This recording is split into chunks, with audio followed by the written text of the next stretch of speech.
Kembali bersama kami dalam segmen Money Talks bersama saya Syarifah Rahma dan masih bersama saya di sini Bapak Nixon LP Napitupulu selaku Direktur Utama PT Bank Tabungan Negara Persero Tbk atau BTN. Pak Nixon, kita lanjutkan kembali diskusi kita. Tadi di segmen sebelumnya Anda sudah menjelaskan begitu ya seperti apa yang menjadi latar belakang dari launchingnya logo baru BTN dan filosofi di baliknya serta mungkin sedikit ya target-target ataupun juga transformasi yang akan dilakukan. Tapi mungkin bisa digambarkan hingga awal tahun 2024 ini sebetulnya transformasi apa saja yang sudah dilakukan oleh BTN? Ya, tadi saya sudah sampaikan berbagai transformasi. Yang pertama, udah pasti teknologi, anything in digital today. Dan kita nggak cuma di transaksi aja, Mbak. Bahkan misalnya dalam bisnis proses perkreditan, kita juga udah pakai digital. Contohnya, keputusan KPR dulu pakai manusia, kepala cabang atau ada orang yang berwenang. Sekarang kita coba pakai mesin, robot gitu ya, AI.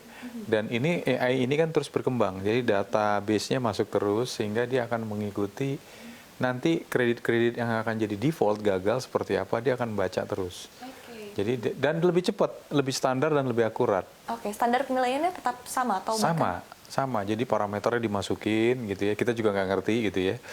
Udah pasti orang risk gitu yang masukin. Nah, black box di area itu nanti dia akan namanya decision engine. Jadi decision engine inilah yang ngambil keputusan nanti makanya bisa produksinya cepat. Dan yang namanya mesin kan mau jumlahnya berapa menit dia cepat keluar serat gitu ya. Nah, di bisnis proses yang kita rubah jadi lebih cepat. Kedua misalnya lagi yang kita buat lebih pakai digital, misalnya dulu namanya laporan penilaian akhir. Jadi kalau rumah itu sebelum ditransaksikan rumahnya harus jadi, Mbak. Sebelum rumahnya diakadkan, petugas tuh mesti meriksa rumahnya, namanya penilaian akhir bahwa rumahnya ini udah siap dijual. Ya, atapnya ada, dindingnya ada, lantainya ada, dan sesuai dengan spek. Itu tugasnya petugas. Nah dulu itu harus nunggu petugas. Kadang-kadang kalau satu petugas dapat 4 rumah aja satu hari yang harus diperiksa dan lokasinya satu di Bogor, satu di mana kan ruwet lama gitu ya. Jadi trafficnya lama banget. Sekarang kita bisa pakai namanya online LPA. Penilaian akhirnya cukup dilakukan oleh petugas developers. Gitu ya. Nanti secara online pakai video, ada aplikasinya. Nanti kita disuruh lihat depan, dalam segala macam gitu ya. Ini sebenarnya untuk make sure aja bahwa dia udah layak diakadkan. Itu juga online dan cepat.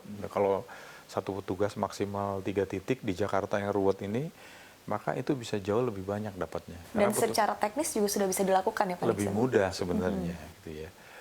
Dan ada GPS. Kan aplikasi dasarnya ada GPS, kemudian video gitu kan. Ada sesuatu yang dikombin di aplikasi itu sehingga nanti ini benar rumahnya di sini, alamatnya ini, titiknya benar ini sama dengan yang diusulkan, lalu dalamnya depan, dalamnya sama. Jadi itu lebih cepat lah. Konfirmasinya lebih mudah? Lebih mudah, bisa puluhan rumah satu hari gitu ya. Nah ini yang kita lakukan banyak perubahan. Belum di mobile juga banyak. Jadi bisnis proses yang berubah, digitalisasi ini paling terasa di 2024. Yang kedua bisnis proses.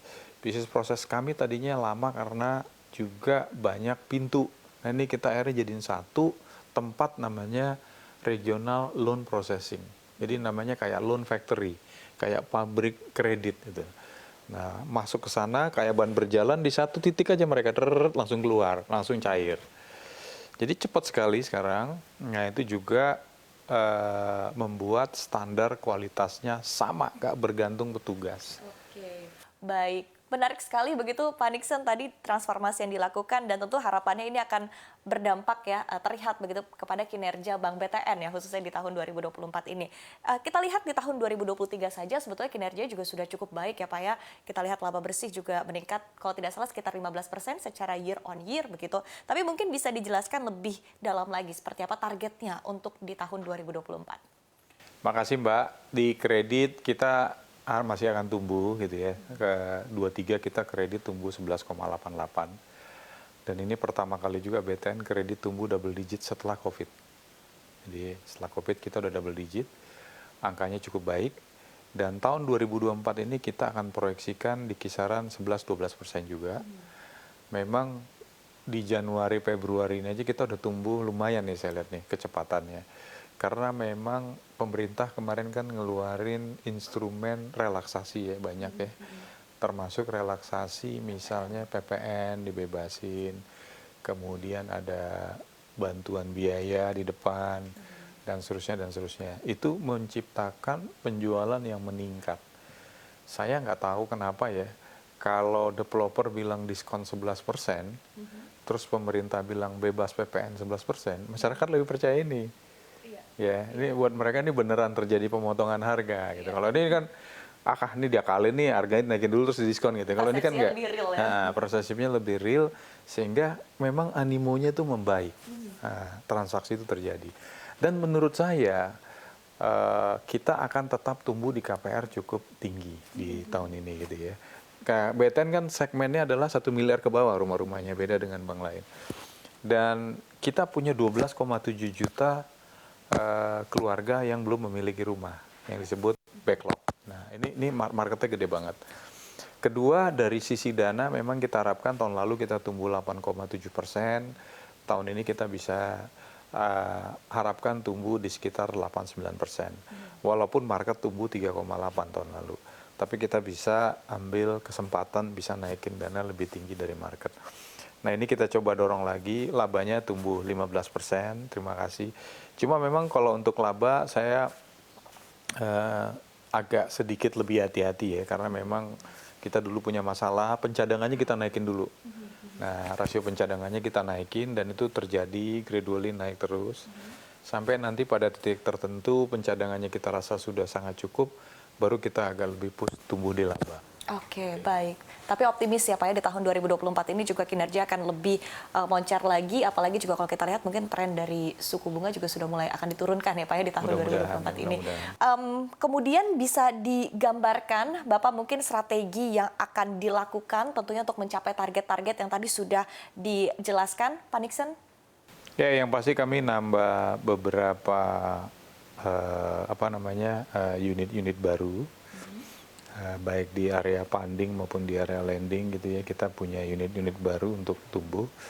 Kemudian KPR ini kita belah lagi Mbak, KPR yang sangat general dengan KPR yang khusus yang di atas 1 miliar ke atas, kantor layanannya kita rubah. Itu namanya sales center untuk KPR dan dia masuk ke segmen yang tengah atas. Ini tumbuhnya juga cukup bagus sekarang. Kalau dulu BTN cuma dikenal di kalangan bawah, sekarang kita udah mulai masuk tuh ke perumahan-perumahan Alam Sutra, BSD, Ciputra, dan Agung Podomoro, dan sebagainya. Jadi kelas-kelas yang tiket 1M kita udah mulai masuk. Dan kita lihat pertumbuhannya juga cukup baik tahun lalu. Nah, kita juga sedang memecah jumlah kantor wilayah. Tadinya 6, tahun ini menjadi 8. Tahun depan akan menjadi 9 gitu ya. Jadi jaringan kantornya masih kita pecah. Kalau kredit kami sih bisa dibilang no issue lah. Jadi belajar dari tahun lalu, kita masih yakin banget sih tahun ini bisa 11-12%. Nah, saya mesti kasih tahu Mbak, perumahan itu menarik. Perumahan itu kalau kita bisa tumbuh perumahan cukup bagus, itu orang mungkin banyak nggak tahu ya. Di perumahan itu ada 173 subsektor yang hidup. Ibu bisa lihat dari mulai proyek bangunan rumahnya, dari mulai tukang pasir, tukang batu, tukang ini, tukang sendiri. Jadi kalau satu rumah tuh rata-rata 5 tukang bangunnya. Jadi kebayangin kalau kita bangun 300.000 rumah, berarti 1,5 juta orang kerja.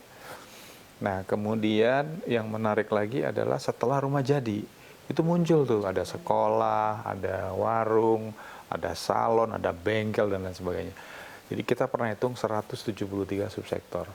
Jadi memang kalau mau dorong perekonomian supaya lebih tinggi lagi dari situasi kemarin, mendorong perumahan itu bisa satu engine yang besar untuk mendorong pertumbuhan ekonomi. Bisa menjadi kuncinya begitu ya Pak Nixon? Bisa menjadi engine growth lah. Baik, baik. Terima kasih Pak Nixon, diskusi yang sangat menarik. Terima kasih atas insight-nya dan juga waktunya untuk CNBC Indonesia. Dan semoga tadi ya target-target yang akan dilakukan oleh BTN ke depannya ini bisa segera dicapai. Terima kasih, sukses dan sehat selalu untuk Anda. Terima kasih Mbak Iva, thank you ya. Ya pemirsa, demikian perbincangan kami bersama dengan Bapak Nixon LP Napitupulu selaku Direktur Utama PT Bank Tabungan Negara Persero Tbk atau BTN dalam segmen Money Talks. Saya Syarifah Rahma, CNBC Indonesia Beyond Business.